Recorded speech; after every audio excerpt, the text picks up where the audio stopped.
డబ్బు, అనారోగ్యం, ఉద్యోగం, వ్యాపారం, అప్పులతో బాధపడుతున్నారా? మీకోసమే లాంచ్ యువర్ ఫ్యూచర్ ప్రోగ్రామ్. నమస్తే రమ్మగారు. నమస్తే జయ. రమ్మగారు, చేతనంతా ఇతరులకి సహాయం చేయాలని చెప్తాం. మనం చేస్తూ ఉంటాం, పిల్లలకు కూడా అదే నేర్పిస్తూ ఉంటాం. దీనికి సంబంధించి ఏమైనా నీతి కథలు ఉన్నాయా? బోల్డ్ కథలు ఉన్నాయి జయ. చాలా చెప్పుకున్నాం మనం. ఎన్నో. పరోపకారి పాపన్న, yes. పరోపకారి పాపన్న కథలు ఎంత సూపర్ హిట్ కథలు. అవును.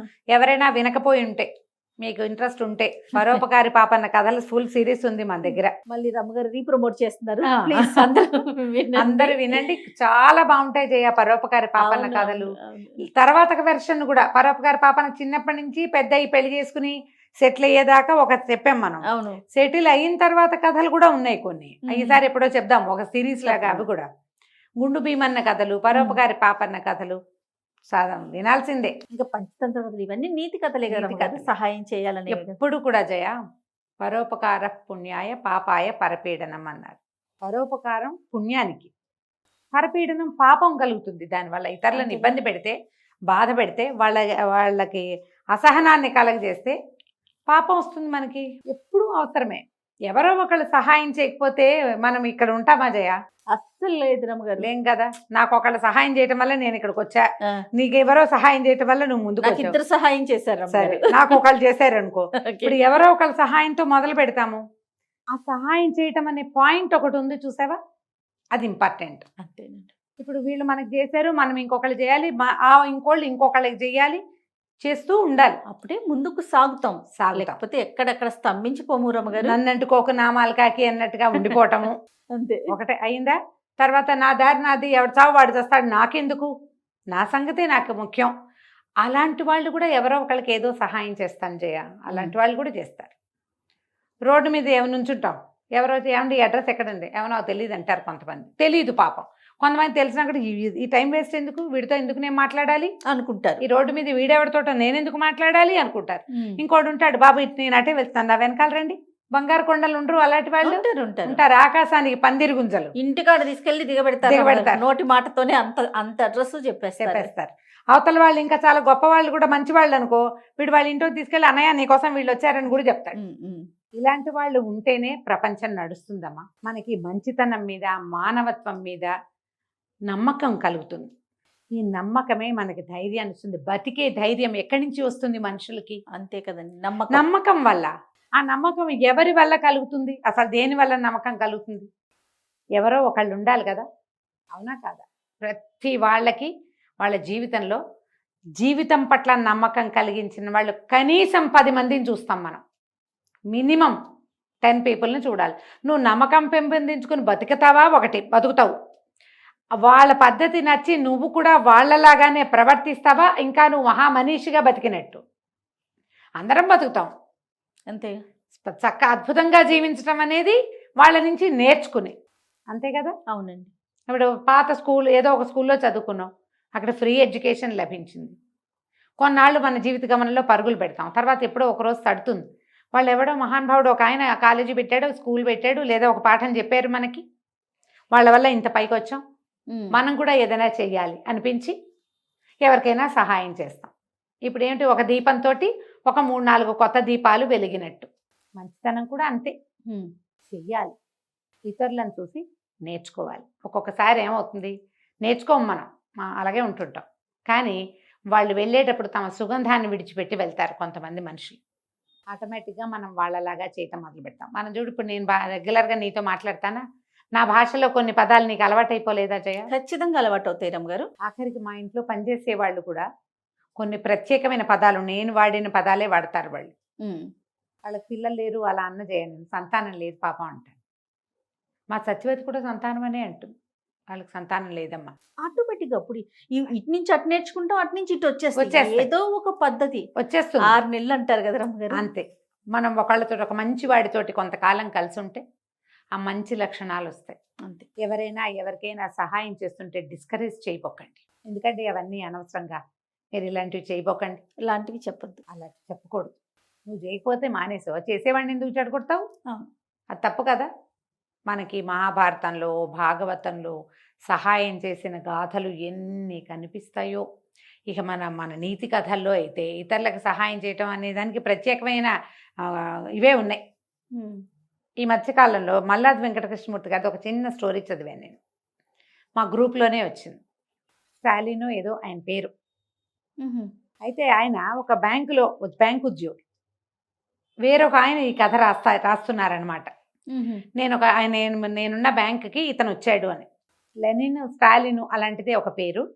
స్టాలిన్ అనుకుందాం, స్టాలిన్ పేరు మనకు బాగుంటుంది. అయితే ఆయన ఈ మనం కథ రాస్తున్న రచయిత గారు పనిచేస్తున్న బ్యాంకుకి వచ్చారు.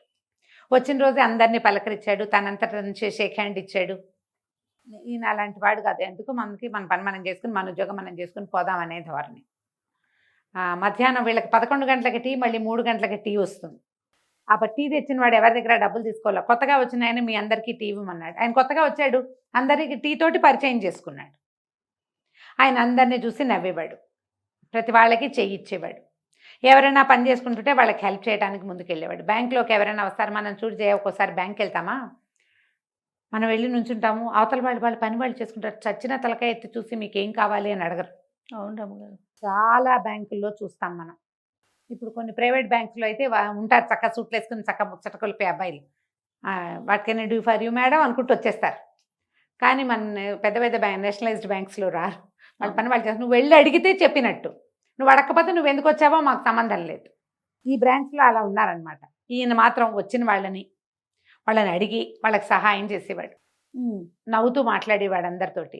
ఎవరికైనా ఏదైనా అర్థం కాకపోతే ఉండండి నేను చెప్తానని వెళ్ళి కూర్చొని వాళ్ళకి అర్థమయ్యేలాగా చెప్పేవాడు.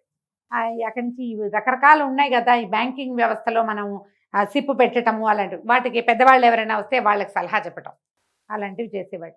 ఎవరికైనా ఏదైనా ప్రాబ్లం ఉందంటే నేనని పరిగెత్తుకుంటూ వెళ్ళిపోయేవాడు. ఓ రోజు ఒక కూర ఏదో తెచ్చి మన రచయిత గారికి కూడా పెట్టారు. ఏమిటి ఇది అంటే, ఇది అవియల్ అని, చాలా మంచి కూర అండి, మేము కేరళలో ఉన్నాం, మా మిస్సెస్ అక్కడ పెరిగింది, ఆవిడ చేస్తుంది, మీకు టేస్ట్ చూపిద్దామని తెచ్చాను. ఎవరైనా మనకు ఆఫర్ చేస్తారా? తక్కువ చేస్తారు, చాలా తక్కువ ఉంటారు, కానీ చేస్తారు. ఈయన భార్య చెప్పింది, రచయిత గారి భార్య ఏం చెప్పిందంటే, ఇది కాస్ట్లీ కూర, ఎన్నో కూరలు పడతాయి అందులో, కొబ్బరి పాలు అవి వేస్తారు. సరే ఈయనకి బాగానే ఉంది. ఈ మధ్యలో ఒక ఆయన ఏదో ఊరు వెళ్తున్నారు, వాళ్ళ వైపు అన్ని దొంగతనాలు జరుగుతున్నాయని అంటే వాళ్ళ బావమరిది వచ్చి పడుకుంటానన్నట. కానీ బావమరిదికి ఏదో ప్రాబ్లం వచ్చింది, వాళ్ళ ఇల్లు ఖాళీగా ఉంటుంది, ఎలాగో తెలియట్లేదు, వారం రోజులు ఊరు వెళ్ళాలంటే నేను వచ్చి పడుకుంటానులే వారం రోజులు మీ ఇంట్లో అని ఇతను వెళ్ళి పడుకున్నాడు వాళ్ళ ఇంట్లో. ఇప్పుడు వచ్చిన కస్టమర్లు అందరికీ ఈయన నవ్వుతూ పలకరించేసరికి కల్లా స్టాలిన్ చేస్తాడు, మీరెందుకు చేయరు అనేవాళ్ళు వచ్చిన వాళ్ళు. ఈ స్టాఫ్లో వచ్చింది గుమాస్తాలు అందరూ ఉంటారు కదా, వాళ్ళు ఏమన్నారు, స్టాలిన్ గారు అందరికీ పనులు చేయబోకండి మీరు, వాళ్ళు మేము చేయట్లేదని మమ్మల్ని అడుగుతున్నారు అంటే, ఏమిటండి పనే కదా మనం అందుకేగా ఉన్నాం అనేవాడు నవ్వుతూ. హార్ష్గా రియాక్ట్ అయ్యేవాడు కాదు అతను. ఓకే, ఇంకా ఆయన రకం. ఇంకో తర్వాత ఏమో ఈయనకి ఏదో బావమరిది పెళ్లి క్యాసెట్ ఏదో వచ్చింది, వీళ్ళ దగ్గర వీసీఆర్ లేదు, ఈయనకి ఇష్టం లేదు రచయితకి ఈ మాట చెప్పటం.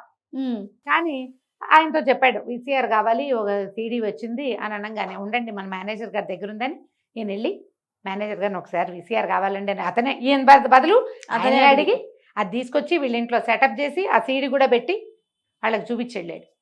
తన పుట్టినరోజు, ఎవరి పుట్టినరోజు అయినా పలకరిస్తాం, తన పుట్టినరోజుకి అందరికీ స్వీట్లు, టీలు, కాఫీలు. వీళ్ళల్లో ఎవ్వరూ పెద్దగా అలా స్వీట్లు టీ కాఫీలు ఇప్పించేవాళ్ళు కాదు. ఏదైనా పార్టీ ఇవ్వాల్సి వస్తే ఎగ్గొట్టేసి హాఫ్ డే వెళ్ళిపోవటం అలా కూడా చేసేవాళ్ళు, ఇవ్వకుండా. ఒక అంటీ ముట్టని ధోరణి ఉండేది వాళ్ళల్లో. ఎప్పుడో ఒకసారి ఈయన వాళ్ళ ఇంటికి వెళ్ళాడు కూడా. వస్తే మీ పేరేమిటి వింతగా ఉందని ఆయన భార్య అడిగితే, మా నాన్నగారికి దేవుడి మీద పెద్ద నమ్మకం లేదండి, అందుకని మాకు ఇలాంటివి పెట్టారు, స్టాలిన్, లెనిన్, మా చెల్లెల పేరు ఓల్గా అని పెట్టారు అనేసరికల్లా ఈవిడ చెప్పిందట, ఆ మావారు సహస్ర గాయత్రి చేస్తారు. ఒట్టి సహస్ర గాయత్రి చేసి ప్రయోజనం ఏముంది, ఏమి రాయరు ఆయన, జస్ట్ వాక్యం రాస్తారు. మా ఆవిడ చెప్పింది, మా ఆయన సహస్ర గాయత్రి చేస్తారని. గాయత్రి చేస్తారు కానీ ఆయన అంటి ముట్టినట్టే ఉంటారు క్యారెక్టర్. కొన్నాళ్ళకి స్టాలిన్ గారికి ట్రాన్స్ఫర్ అయింది. నేను అక్కడికి కేరళ వైపుకి పెట్టుకున్నానండి, నాకు వచ్చేసింది అని చెప్పాడు. నేను వెళ్ళిపోతున్నానని. వెళ్లే ముందు ఈయనకి మళ్ళీ అవియల్ చేసి పట్టుకొచ్చి ఇచ్చాడు. మేము వెళ్ళిపోతున్నాం, మళ్ళీ మీరు ఎప్పుడు టేస్ట్ చూస్తారో, మళ్ళీ మనం ఎప్పుడు కలుస్తామో రుచి చూడండి సార్ అని చెప్పి ఆ కూర తెచ్చి బాక్సులకు తెచ్చి ఇచ్చాడు. అందరికీ బాయ్ చెప్పాడు. స్టాలిన్ వెళ్ళిపోయాడు. 2-3 రోజుల తర్వాత ఈ రచయిత ఈయన అబ్జర్వ్ చేశాడు ఏంటంటే, స్టాఫ్లో కొంతమంది ఈ వచ్చిన పెద్దవాళ్ళకి సహాయం చేస్తున్నారు. స్టాలిన్ వెళ్ళిపోయాడు కానీ తన గుణాన్ని మాత్రం ఇక్కడ వదిలిపెట్టి వెళ్ళాడు. ఒక తమిళ మామీకి ఈయన హెల్ప్ చేసేవాడు. స్టాలిన్ ఏడని ఆవిడ అడిగింది వచ్చి, స్టాలిన్ ట్రాన్స్ఫర్ అయిందని రండి మేము చేస్తామని ఇంకొకళ్ళు వాళ్ళకి హెల్ప్ చేశారు. అది కదా. ఆయన వెళ్ళిపోయి తన గుణాన్ని ఇక్కడ వదిలిపెట్టి వెళ్ళాడు. అది పూర్తిగా వదిలిపోలేదు. స్టాలిన్ మాలో ఉండిపోయాడు. ఉండిపోవాలమ్మా, ఉండటం కష్టం. చాలా. ఉండాలంటే మీరుగా ఉండాలి, మీరు మనిషిగా ఉండాలి. మొదట మనం మనుషులుగా ఉండాలి. ఎవడో ఒక్కడు చెయ్యందించందే ఈ భవసాగరాన్ని దాటలేం మనం. నువ్వు 100 సార్లు చెయ్యందుకుంటావు, 10 సార్లైనా చెయ్యి అందించు. వచ్చి మొత్తం మీద ఇచ్చేసేయద్దు, నిన్ను నువ్వు త్యాగం చేసుకోకు. సినిమాటిక్గా చేయమంటల్లా, కనీస సహాయం, మాట సాయం, మంచి మాట, ఒక నిమిషం మంది కాదనుకుని త్యాగం చేసి అవతల వాళ్ళతోటి ఉండటం. ఎక్కువ అతను ఈయన త్యాగరాజు అని కూడా అనుకునేవాళ్ళు, ఈయన టైం అవతల వాళ్ళ కోసం ఇస్తాడని. కొంతమంది ఉంటారు అట్లా. మనం ఆకాశానికి పందిరి గుంజల కథ చెప్పుకున్నాం. అవునండి. ఆకాశానికి పందిళ్ళు ఉంటారు, కొంతమంది ఆ గుంజలు ఉంటాయి. అలాంటి వాళ్ళు ఉండబట్టే మనం అందరం ప్రశాంతంగా జీవిస్తున్నాం ఇంకా. అంతే కదా. కదా, ఆ గుంజల్లో మీరు ఒకరు అవుతారా అవరా అనేది పూర్తిగా మీ ఇష్టమే. ఎప్పుడు నేను ఎవరిదైనా ఆసరా తీసుకుంటాను, నేను ఎవరికి ఆసరా ఇవ్వను అని అనుకునేవాడు పూర్తి స్థాయి మనిషిగా ఉండడు. పూర్తి స్థాయి మానవత్వం కావాలంటే చేయి అందుకోవటంతో పాటు చేయి అందించటం కూడా రావాలి. ఖచ్చితంగా. ఈ తన్ను మాలిన ధర్మం మొదలు చెడ్డ బేరం అని ఒక సామెత వింటాం మనం. తన్ను మాలిన ధర్మం చెయ్యొద్దు, కానీ నీ దగ్గరికి వచ్చినప్పుడు చేయగలిగేంత కనీసం మాట సాయమైన చేయాలి. కొన్నిసార్లైనా చేసి మనం మనుషులమే అని మనం శభాష్, వెరీ గుడ్, బాగా చేసావు నువ్వని అనుకోండి. కంచికి మనం ఇంటికి. అద్భుతమైన కథ అండి. నమస్తే. నమస్తే చే.